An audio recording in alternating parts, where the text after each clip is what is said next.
Code talkers, American Indian soldiers in World Wars I and II, used their native languages to confound the enemy and to help win the wars. This was done speaking a language prohibited in their schools. This courageous service was given even though they were considered non-citizens of the United States. In 1889, Commissioner of Indian Affairs, appointed by President Benjamin Harrison, said, "To fight Indians is cruel, to feed them is wasteful, while to educate them is humane, economic, and Christian."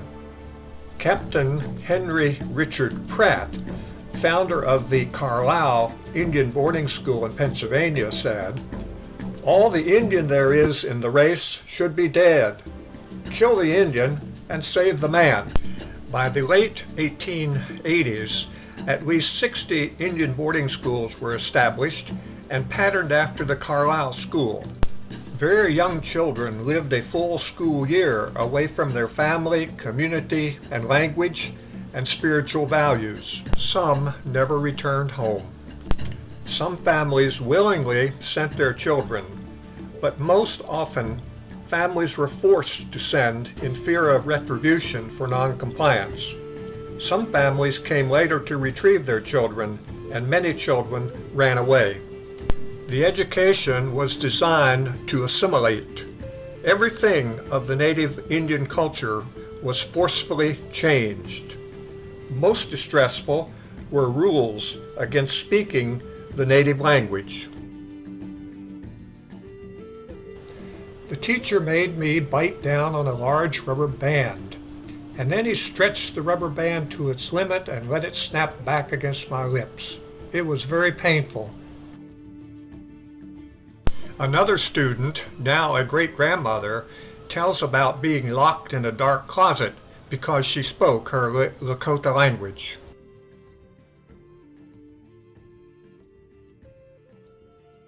Dr. Raymond Reyes has given much thought to these issues. I started working in the community and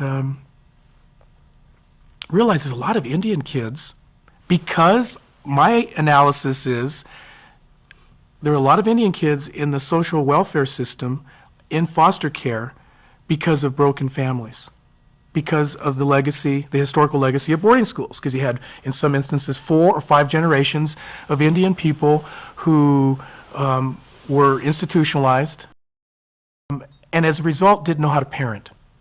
And so you had this intergenerational trauma, this transmission of woundedness and oppression, this vestige of cultural genocide that occurred in this country, and it was passed on from generation to generation. That the children in the boarding schools did not have that opportunity.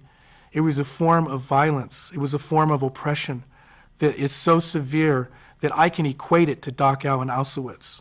And incidentally, I lived 4 years in Germany, and I visited those places. And I stood in those places. And the thing that got me was the similarities on another level.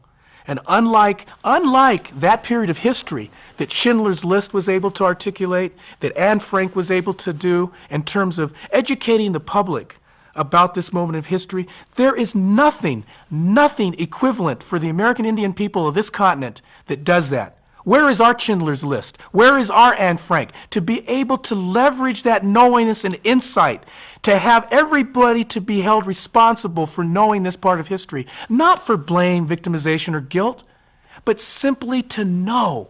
The governments of Canada, Australia, and New Zealand have made publicly documented statements of apology to their First Nations and Aboriginal peoples. America has yet to do the same to the Native Americans, the first original citizens. Given this history and the fact that Native American soldiers in World War I were not considered American citizens, and in World War II many were not yet allowed to vote, they deserve our highest respect and honor. The patriotism of Native Americans is evident and noteworthy.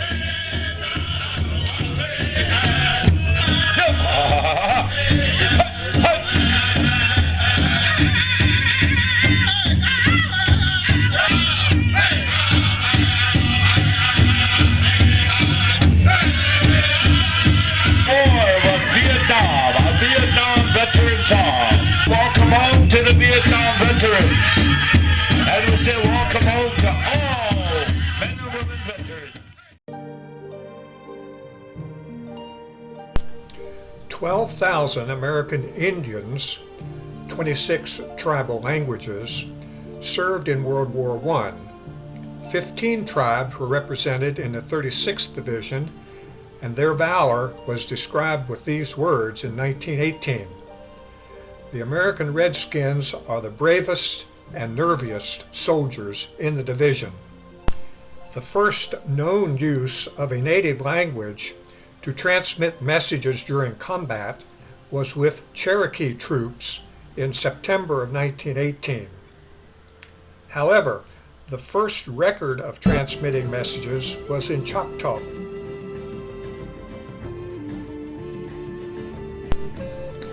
Only the code talkers themselves knew about this operation. They were sworn to secrecy, and they honored it. The operation was declassified in 1968, and only 3 of the original Choctaw code talkers were still alive at the time. The Choctaw government awarded the code talkers posthumous Choctaw Medals of Honor at a special ceremony in 1986. France, in 1989, awarded them the Fifth Republic's Knight of the National Order of Merit Award. American Indian code talkers were also used in World War II in the Pacific. Early in 1942, Philip Johnson met with Major General Clayton Vogel and staff about the use of the Navajo language to send coded messages in combat. Johnson staged tests under simulated combat conditions which demonstrated that Navajos could encode, transmit, and decode a 3-line English message in 20 seconds versus the 30 minutes required by machines at that time. The idea was accepted, and Vogel recommended that the Marines recruit 200 Navajos. In addition to the more visible Navajo code talkers, at least 33 Native American tribes served as code talkers during World War II. The native codes were never broken by the Japanese, and code talkers took part in every assault the U.S. Marines conducted from 1942 to 1945. The native language was used to spell words.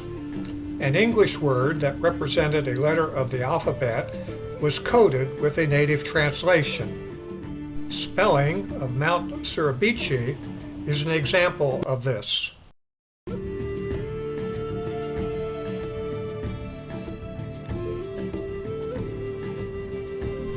And native translations for nouns are interesting. An English noun may not have an equivalent, identical native word. This makes breaking the code even more difficult. Examples: dive bomber, Navajo for chicken hawk; fighter plane, hummingbird; bomber, buzzard. 5 code talkers standing with the casual General MacArthur.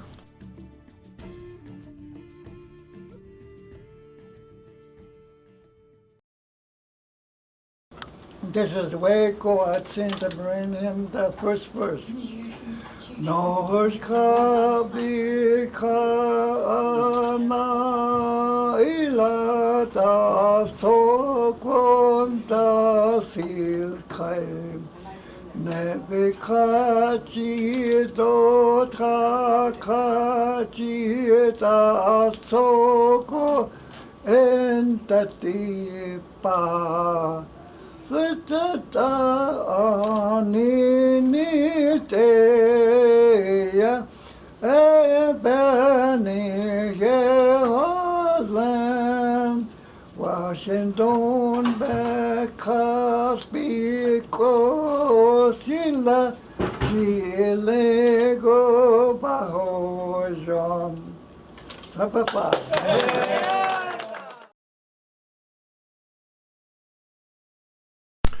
The Code Talkers deserve and have received recognition and honors, albeit belated, from their tribes, various organizations, and the government.